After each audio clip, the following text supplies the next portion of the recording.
ഇങ്ങനെ അവർക്ക് ആശ്വാസം കിട്ടും. പക്ഷെ അവിടെ കരയാതെ മനസ്സിനകത്ത് കരയുന്ന ഒരു പിതാവുണ്ട്, ഒരു മനുഷ്യൻ, ഒരു പുരുഷനായ ഒരു മനുഷ്യനുണ്ട് അവിടെ. ആ മനുഷ്യൻ്റെ മനസ്സ് കരയുന്നത് നിങ്ങൾ ആരും കണ്ടിട്ടുണ്ടോ? ഇല്ല, നിങ്ങൾക്കത് കാണാൻ കഴിയില്ല. നിങ്ങളത് കാണണം. എങ്കിൽ മാത്രമേ വളർന്നു വരുന്ന പെൺകുട്ടികളുണ്ടെങ്കിൽ നിങ്ങൾക്കത് മനസ്സിലാവൂ.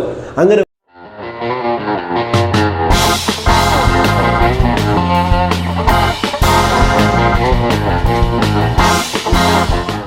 ജിയോപതി സ്ട്രെസ് എന്ന് പറയുന്നത് ഭൂഗർഭ സമ്മർദ്ദം. അപ്പൊ ഈ സമ്മർദ്ദം എന്ന് പറയുമ്പോൾ ഭൂമിയിൽ തന്നെ സമ്മർദ്ദമുണ്ട്. അത് വീട്ടിലേക്ക് ബാധിക്കുന്നു, വീട്ടിൽ താമസിക്കുന്ന അംഗങ്ങളെ ബാധിക്കുന്നു. അത് മാനസികവും ശാരീരികവുമായിട്ടുള്ള എല്ലാം ബാധിക്കും.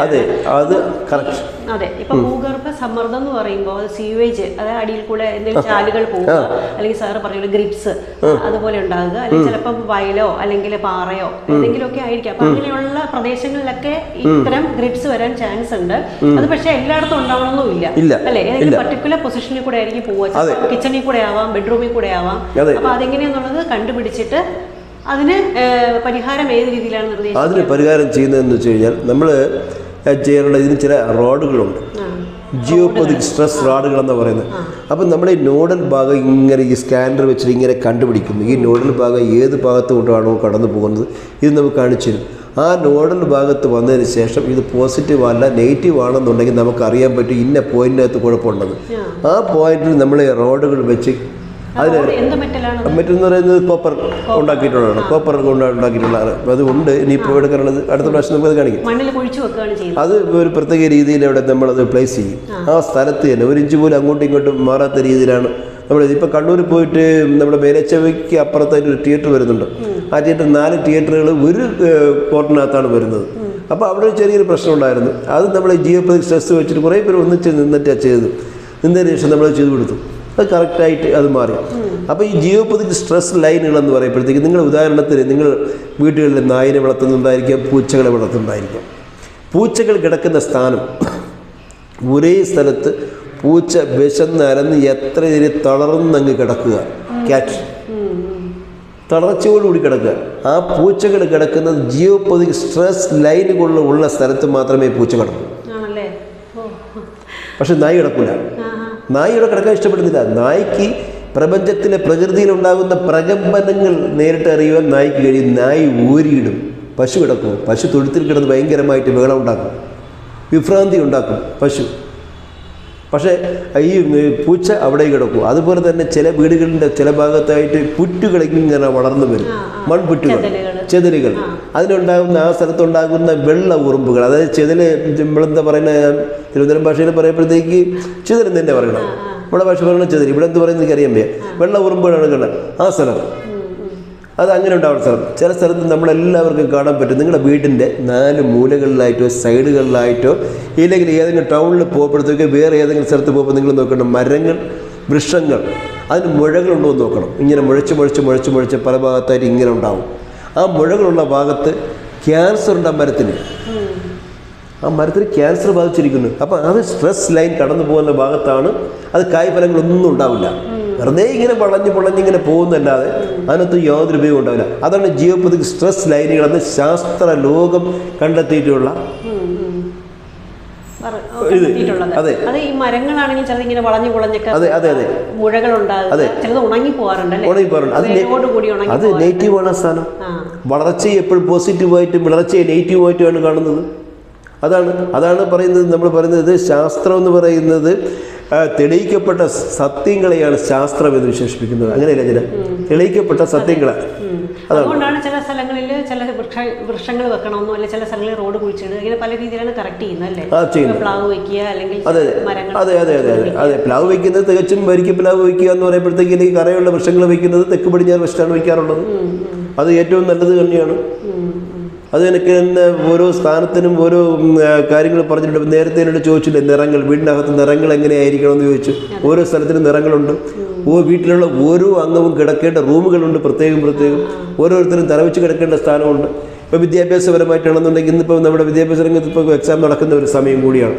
അപ്പോൾ ആ സമയത്ത് ചൈനീസ് വാസ്തു അനുസരിച്ചാണെങ്കിൽ ഫെങ്ഷുയി അനുസരിച്ചാണെന്നുണ്ടെങ്കിൽ ഇപ്പോൾ ഫെബ്രുവരിയിലാണ് ഇത് തുടങ്ങിയിരിക്കുന്നത്, ചൈനീസ് വർഷം തുടങ്ങുന്നത്. അപ്പോൾ ഈ വർഷം 1 മുതലുള്ള 9 വരെയുള്ള സ്റ്റാറുകൾ പല സ്ഥലത്തായിട്ട് പ്ലേസ് ചെയ്യുന്നു. 1, 8, 6, 9 ഇതൊക്കെ 3 ഇതൊക്കെ ഈ പറയുന്ന 4, 5 സ്റ്റാറുകൾ പോസിറ്റീവായിട്ടും 5, 2, 3 ഇങ്ങനെയുള്ള സ്ഥലങ്ങളെല്ലാം നെഗറ്റീവായിട്ടും ഒക്കെയാണ് വരുന്നത്. അപ്പോൾ ആ സ്ഥലത്ത് എന്ത് ചെയ്യണം, ഏത് ചെയ്യണം, ഏത് രീതിയിലുള്ള കറക്ഷൻ. അപ്പം നമ്മുടെ ജ്യോതിഷത്തിൽ അല്ലെങ്കിൽ വാസ്തുവിൽ തന്നെ ഇതിനൊക്കെയുള്ള കറക്ഷനുകൾ ചെയ്യുന്നുണ്ട്. ഓരോ വർഷവും രാശിയും രാഹുവും ഒക്കെ മാറി വരും. എനിക്കറിയില്ല അതിനെപ്പറ്റി കൂടുതൽ പറയാനായി, ഇങ്ങനെ പറഞ്ഞു കേട്ടിട്ടേ ഉള്ളൂ. ചില വീടുകളുടെ അടുത്തായിട്ട് ട്രാൻസ്ഫോമർ ഒക്കെ ഉണ്ടെങ്കിൽ അത് ലൈൻസ് കടന്നു പോകണമെങ്കിൽ ആ വീട്ടിലുള്ള വ്യക്തികൾക്ക് ഒരു നെഗറ്റീവായിട്ടുള്ള അനുഭവം മാത്രമേ ഉണ്ടാകൂ. ഒരു കാരണവശാലും ട്രാൻസ്ഫോമറിൻ്റെ അടുത്ത് കിടക്കാൻ പാടില്ല. ഇപ്പോൾ ചില വീടുകളിലെ മുകളിൽ കൂടി ലൈൻ കമ്പികൾ കടന്നു പോകുന്നുണ്ട്. അവിടെ താമസിക്കാൻ പാടില്ല. അവിടുത്തെ പറമ്പിന് വില കിട്ടില്ല. ആരെങ്കിലും വാങ്ങാൻ വേണ്ടി തയ്യാറാവും. അറിയുന്ന ആരും വാങ്ങില്ല അവിടെ. അതൊക്കെയാണ് ഈ ജിയോപതിക് സ്ട്രെസ് ലൈനുമായിട്ട് കടന്നു വരുന്നത്. ഇപ്പോൾ ഉദാഹരണത്തിന് തന്നെ ഇപ്പോൾ നേരത്തെ ചോദിച്ചു എങ്ങോട്ട് നോക്കി നിൽക്കുന്ന വീടാണ് അനുയോജ്യം എന്ന് ചിലരോട് ചോദിച്ചു. ഇപ്പോൾ ഉദാഹരണത്തിന് നമ്മളിപ്പോൾ ഇരിക്കുന്ന വീട് പടിഞ്ഞാറോട്ടാണ് നോക്കിയിരിക്കുന്നത്. പടിഞ്ഞാറ് ദർശനം ബെസ്റ്റ് ഫേസ് ചെയ്തിട്ടുള്ള വീടാണെന്നിരിക്കട്ടെ. അപ്പോൾ ഈ അത് പടിഞ്ഞാറോട്ട് നോക്കിയിരിക്കുന്നത് കൊണ്ട് കുഴപ്പമില്ല. എന്നാൽ ആ വീടിൻ്റെ ഗേറ്റ്, പ്രധാന കവാടം എന്ന് പറയുന്നത് ഗേറ്റ് സൗത്ത് വെസ്റ്റ് ഭാഗത്താണെങ്കിൽ നിങ്ങളുടെ വീട്ടിൽ 5 പൈസ പോലും കൈ നിൽക്കില്ല. എല്ലാം അടുത്ത് വരികയും കപ്പിനും ചുണ്ടിനും ഇടയ്ക്ക് നഷ്ടപ്പെടുകയും ചെയ്യും. വിവാഹ ബന്ധങ്ങളാണെന്നുണ്ടെങ്കിൽ കുറച്ച് ദിവസം മാത്രം അത് നിലനിൽക്കും, പിന്നെ അത് കൈവിട്ട് പോകും. വിവാഹം നടക്കും. പ്രായമായ പെൺകുട്ടികളുടെ വിവാഹം നടക്കാത്തൊരവസ്ഥ, നടന്നാൽ തന്നെ ആ ബന്ധങ്ങൾ നിലനിൽക്കാൻ കഴിയാത്ത ഒരവസ്ഥ. പിന്നെ ഇപ്പോൾ തന്നെ ഏറ്റവും കൂടുതൽ നടക്കുന്ന ഒരു സംഭവമാണ് ഈ വിവാഹം കഴിഞ്ഞാൽ തന്നെ ബന്ധങ്ങൾ നിലനിൽക്കുന്നില്ല. അതിൻ്റെ പ്രധാന കാരണമെന്ന് പറയുമ്പോൾ നമ്മൾ ആലോചിക്കേണ്ടത് ശരിക്കും അവിടെ ശാരീരികമായിട്ടുള്ള ബുദ്ധിമുട്ടുകൾ ആ ദമ്പതികൾ അനുഭവിക്കുന്നു എന്നാണ് നമ്മൾ മനസ്സിലാക്കേണ്ടത്. അതിനെ പുറത്ത് തുറന്ന് പറയാൻ അവർക്ക് കഴിയില്ല. അതിൻ്റെ കാരണം എന്ന് വെച്ചാൽ ജിയോപതിക് സ്ട്രെസ് ലൈൻ കടന്നു പോകുന്ന ആ ഭാഗത്ത് ആയിരിക്കും ചിലപ്പോൾ അവർ കിടക്കുന്നത്, ആ ബെഡ്റൂം. അപ്പോൾ അങ്ങനെയുള്ള ശേഷി അവിടെ കുറവായിട്ട് വരുന്നു. അപ്പോൾ അതങ്ങനെയൊക്കെയുള്ള കാര്യം ഇല്ലയെന്നുണ്ടെങ്കിൽ എങ്ങനെയാണ് ഈ ബന്ധങ്ങൾ? ഇപ്പോഴത്തെ ജനറേഷൻ നേരത്തെ ഉണ്ടായിരുന്ന ഒരു ഇതല്ലല്ലോ ഇപ്പോൾ ഉള്ളത്. ഇപ്പം കുട്ടികൾക്കൊന്നും ഈ റിവേഴ്സായി പോകുന്നതൊന്നും ഒരു പ്രശ്നമേ അല്ല. അതങ്ങനെ പോയിക്കൊണ്ടിരിക്കുന്നത്. അപ്പോൾ അതിൻ്റെ പ്രധാന കാരണങ്ങളിൽ ഒന്ന് ഇതും കൂടിയാണ് എന്ന് നാം മനസ്സിലാക്കേണ്ടതായിട്ടുണ്ട്. അപ്പോൾ ഈ തന്നെ പല കുട്ടികളുടെയും വിഭാഗം, ഒരു കുഞ്ഞ് ജനിച്ചു കഴിഞ്ഞാൽ ഒരു വ്യത്യസ്തമായിട്ടുള്ള കുടുംബത്തിൽ നിന്ന്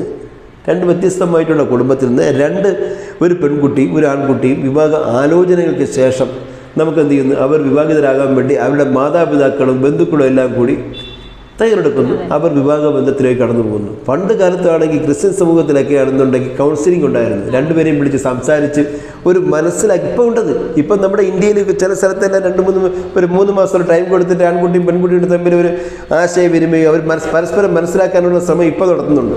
അപ്പോൾ ആ ശ്രമം നടത്തി വിജയിക്കുന്നില്ല എന്നുണ്ടെങ്കിൽ അവരുടെ ഒരു ആറ്റിറ്റ്യൂഡ് കണ്ടിട്ട് ശരിയാവുന്നില്ലെന്നുണ്ടെങ്കിൽ അവരെപ്പോഴും ഇവിടെയാണ്.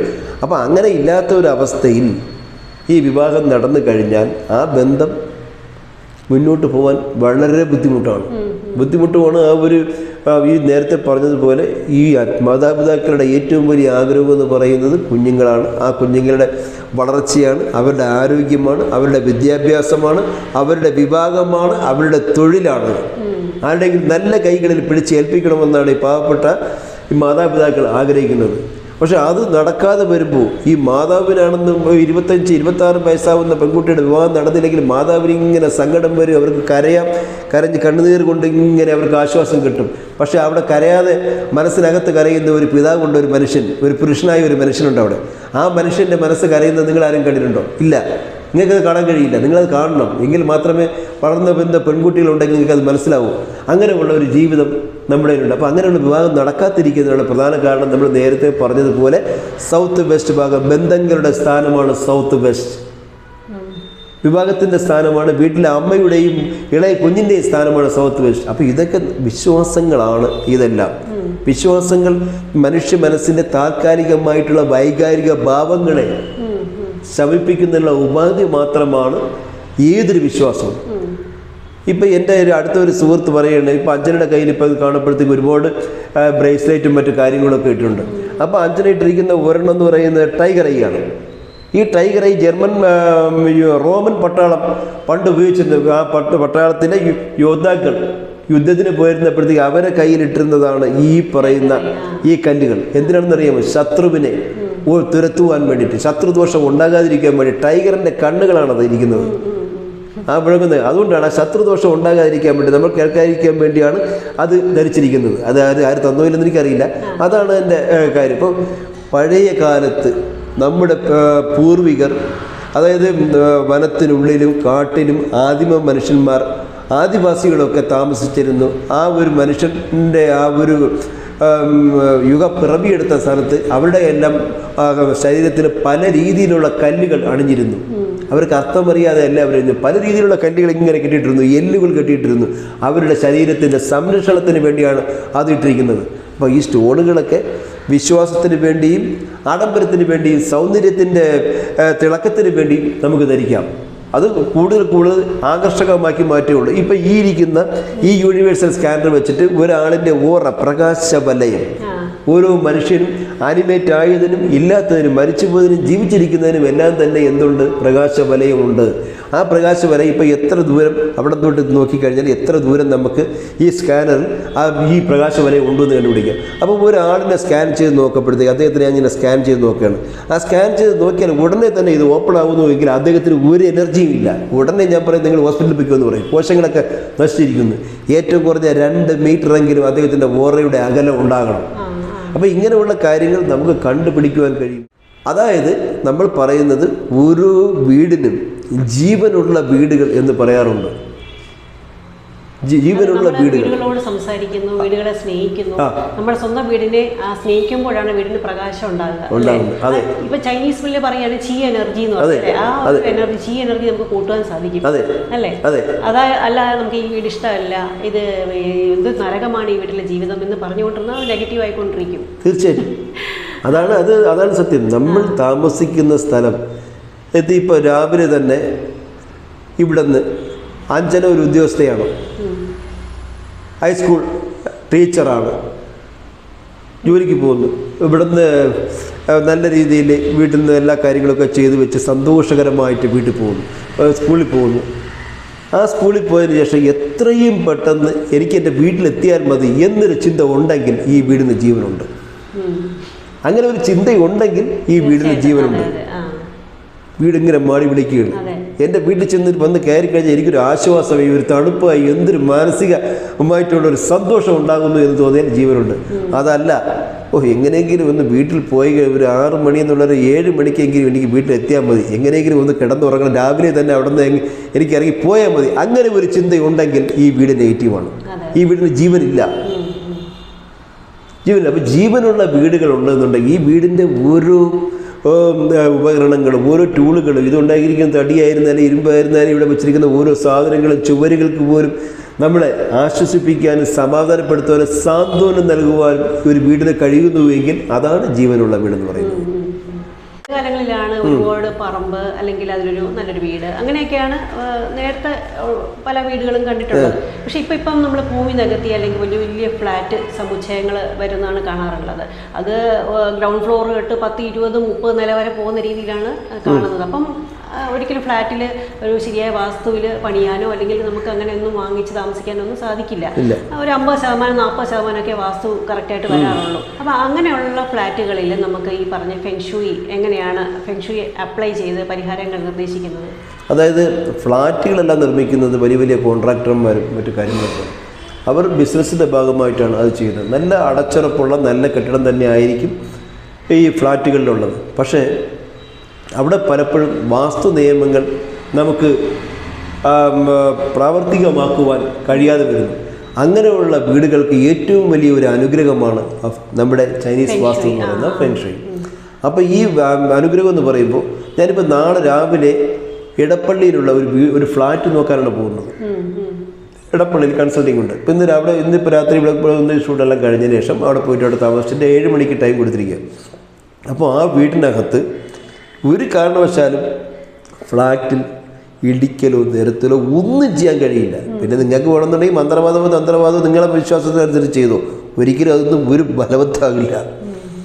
അവർക്ക് പൈസ കൊടുക്കാന്നുള്ള യാതൊരു ഉപയോഗവും ഇല്ല എന്നുള്ള കാര്യം ആദ്യം മനസ്സിലാക്കുക. എന്നാൽ അന്ധവിശ്വാസങ്ങളെ പ്രോത്സാഹിപ്പിക്കുവാൻ നമ്മൾ തയ്യാറല്ല. നമ്മൾ അന്ധവിശ്വാസത്തിലല്ല, നമ്മൾ തെളിയിക്കപ്പെട്ട സത്യങ്ങളെ ശാസ്ത്രമായി വിശേഷിപ്പിച്ചുകൊണ്ട് 20 വർഷത്തെ അനുഭവത്തിൽ നമ്മളിവിടെ ഷെയർ ചെയ്യുകയാണ് ചെയ്യുന്നത്. അപ്പോൾ ഈ ഫ്ലാറ്റുകളിൽ ഇപ്പോൾ സൗത്ത് വെസ്റ്റ് ഭാഗത്തായിട്ട് നമുക്ക് ഗേറ്റ് നമ്മുടെ പ്രധാന പാതയിൽ നിൽക്കുന്നു. അപ്പോൾ പലരും വിളിച്ച് പറയുള്ളൂ, സാർ ഇവിടെ വന്നിട്ട് യാതൊരു ഉപയോഗമില്ല, ആദ്യം വാടക വീട്ടിൽ താമസിക്കുന്നപ്പോഴത്തേക്ക് നല്ലതായിരുന്നു, അത് കാരണമാണ് നമ്മൾ പൈസ എല്ലാം ഉണ്ടാക്കി ഇങ്ങനെ ഒരു വീട് വയ്ക്കാനുള്ള അവസരം കിട്ടിയത്. പക്ഷേ ഇവിടെ ഇങ്ങനെയാണ്. എന്നാൽ സൗത്ത് വെസ്റ്റ് ഭാഗത്താണ് വാതിൽ വന്നിട്ടുള്ളതെങ്കിൽ നമുക്ക് വാതിൽ മാറ്റാൻ കഴിയാത്ത അവസ്ഥയിൽ എന്ത് ചെയ്യാൻ പറ്റുമെന്ന് ഫെങ്ഷുയ്ക്ക് അറിയാം. നല്ല ക്രിസ്റ്റലുകൾ ക്ഷയിച്ചു പോയ ജീവശക്തിയെ ചൈതന്യവത്താക്കുവാൻ ഫെങ്ഷുയ്ക്ക് കഴിയും. അതാണ് എൻ്റെ ശാസ്ത്രം എന്ന് പറയുന്നത്. അപ്പോൾ നല്ല ക്രിസ്റ്റലുകൾ നമുക്ക് ആ ഭാഗത്ത് കൊടുത്തുകൊണ്ട് അവിടെ പോസിറ്റീവ് എനർജി നമുക്ക് വരുത്തുവാൻ കഴിയും. ആ സൗത്ത് വെസ്റ്റേണിൻ്റെ ഭാഗത്ത് തന്നെ അവിടുത്തെ എലമെൻ്റ് എന്ന് പറയുന്നത് ക്ലേ ആണ്, മണ്ണാണ്. ആ മണ്ണിൻ്റെ ചില ഉപകരണങ്ങൾ കൊടുത്തുകൊണ്ട് അവിടെ നമുക്ക് പോസിറ്റീവ് ആക്കുവാൻ വേണ്ടി കഴിയും. അതാണ് ആദ്യം മനസ്സിലാക്കേണ്ടത്. അപ്പോൾ ആ സ്ഥലത്ത് പോസിറ്റീവ് ആക്കാൻ ആ വഴിക്ക് കഴിയുകയും ആ ഫ്ലാറ്റിൽ തന്നെ മറ്റ് ബെഡ്റൂമുകളും മറ്റ് സാധനങ്ങളും ടൂൾസുകളും പ്ലേസ് ചെയ്തിരിക്കുന്നതിന് എല്ലാം തന്നെ നമുക്ക് സ്കാൻ ചെയ്ത് നോക്കിയിട്ട് ഏതെല്ലാം സ്ഥാനത്ത് ഏതെല്ലാം ഉണ്ടാകണം എന്ന് നോക്കി പ്ലേസ് ചെയ്യുവാനും നമ്മുടെ വാസ്തു അഥവാ ഫെങ്ഷുയ്ക്കും കഴിയും എന്നുള്ളത് യാതൊരു സംശയമില്ല. അതുകൊണ്ട് തന്നെയാണ് ഫെങ്ഷുയി എല്ലാവരും ഫോളോ ചെയ്ത് മുന്നോട്ട് പോകുന്നത്. ചിലർ ഫ്ലാറ്റുകളിൽ താമസമായതിനു ശേഷം ഒരു വിധത്തിലുള്ള ജീവിത ഉയർച്ചയും ഉണ്ടാകുന്നില്ല. നല്ല നല്ല ബിസിനസ്സുകൾ ചെയ്തുകൊണ്ടിരുന്നവർക്ക് പെട്ടെന്ന് തന്നെ ബിസിനസ്സിൽ വൻ പരാജയം ഉണ്ടാകുന്നു, എല്ലാം കൈവിട്ടു പോകുന്ന ഒരവസ്ഥ ഉണ്ടാകുന്നു. അപ്പോൾ ഈ പറയുന്ന ഈ സൗത്ത് വെസ്റ്റ് ആയിരുന്നാലും ഓരോ സ്ഥാനങ്ങളിൽ ഒഴിക്കുമ്പോൾ ചിലെന്ത് ചെയ്യുന്നു, സമ്പത്ത് ഉണ്ടാകുന്നതനുസരിച്ച് വീടിങ്ങനെ കൂട്ടിച്ചേർത്ത് പോവുകയാണ് ചെയ്യുന്നത്. വളരെ എന്താണ് പറയുന്നത്, വലിച്ചു നീട്ടിക്കെട്ട്. അതൊക്കെ നമുക്ക് നെഗറ്റീവായിട്ട് മാത്രമേ വരൂ, പോസിറ്റീവായിട്ടുള്ള യാതൊരു അനുഭവവും നമ്മുടെ ജീവിതത്തിൽ ഉണ്ടാകില്ല. അപ്പോൾ അങ്ങനെയൊക്കെ ചെയ്തിട്ടുണ്ടെന്നെങ്കിലാണ് ഞാൻ പറഞ്ഞത്, വിളിക്കുക, നേരിട്ട് കാണിക്കുക. ആ നേരിട്ട് കാണുന്നതിലൂടെ നമ്മുടെ കണ്ണുകൾ കൊണ്ട് നോക്കിയതിന് ശേഷം അവിടെ എന്തൊക്കെയാണ് പ്രശ്നങ്ങൾ ഉള്ളതെന്ന് നമുക്ക് നോക്കി അവിടെ കറക്റ്റ് ചെയ്ത് മുന്നോട്ട് പോയി കഴിഞ്ഞാൽ ജീവിത നിലവാരത്തിൽ ഉള്ള മാറ്റങ്ങൾ പ്രവചനത്തിന് അതീതമാണ്. പ്രവചനത്തിനൊന്നും ഈ ഫെങ്ഷുയിൽ സ്ഥാനമൊന്നുമില്ല. എല്ലാം പ്രാവർത്തികമായിട്ട് പ്രായോഗികമായിട്ട് പ്രാക്ടിക്കലായിട്ട് നമ്മൾ ചെയ്യുകയാണ് ഫെങ്ഷുയിൽ ചെയ്യുന്നത്. അത് നേരിട്ട് കാണാതെ നമുക്ക് ചെയ്യാൻ പറ്റില്ല. സംശയത്തിന് ഇവിടെ ഒരു വിലയുമില്ല. ഒരു ഡോക്ടറോട് ചോദിക്കുകയാണ്, എനിക്ക് വയറ്റ് വേദനയാണ് ഡോക്ടർ, ഇല്ലെങ്കിൽ എനിക്ക് ചെവി വേദനയാണ് ഡോക്ടറെ, എനിക്ക് എന്തെങ്കിലും ഒരു ടാബ്ലറ്റ് പറഞ്ഞു തരൂ എന്ന് ചോദിച്ചാൽ ഡോക്ടർക്ക് പറയാൻ പെട്ടെന്ന് കഴിയില്ല. ചിലപ്പോൾ ഇത് പെയിൻ കില്ലർ പറഞ്ഞു കൊടുക്കും, വാങ്ങിച്ച് കഴിക്കുമെന്ന് പറയും. അതല്ലാതെ ചെയ്യാൻ പറ്റും? ഇല്ലല്ലോ. അപ്പോൾ ഡോക്ടർക്ക് വിശദമായിട്ടുള്ള പരിശോധന ആവശ്യമാണ്. ആ പരിശോധിക്കപ്പെടുത്തേക്ക് നമുക്കറിയാം വീടിനകത്ത് എന്താണ് ഉള്ളതെന്ന്. അത് നോക്കിയിട്ട് കറക്റ്റ് ചെയ്താൽ പോരെ. 2 കോടി രൂപ 1 കോടി രൂപയ്ക്ക് വീട് വാങ്ങിയിട്ട് നിസ്സാരമായിട്ടുള്ള ഒരു കൺസൾട്ടിങ് ഫീസ് കൊടുത്ത് നിങ്ങൾക്ക് എന്തുകൊണ്ടാണ് നോക്കാൻ കഴിയാത്ത? എന്നെ കൊണ്ട് നോക്കില്ല, നിങ്ങൾ ആരെ കൊണ്ട് നോക്കിച്ചോ, അതൊക്കെ കറക്റ്റ് ചെയ്ത് പോകാൻ പാടില്ല. അങ്ങനെയല്ലേ? അപ്പം ഇതിലെ വിശ്വാസങ്ങൾ മാത്രമാണ്. ആ വിശ്വാസങ്ങളെ നമ്മൾ മുഖവിലേക്ക് എടുത്തുകൊണ്ട് മുന്നോട്ട് പോകണമെന്നാണ് അതേക്കുറിച്ച് പറയാനുള്ളത്.